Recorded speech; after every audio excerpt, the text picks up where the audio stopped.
You ask Tiger to solve. This deals with linear equations with one unknown.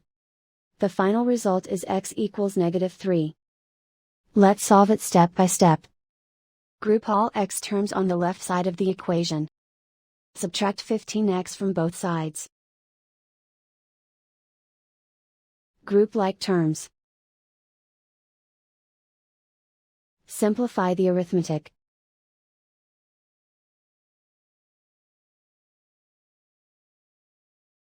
Group all constants on the right side of the equation. Add 9 to both sides. Simplify the arithmetic.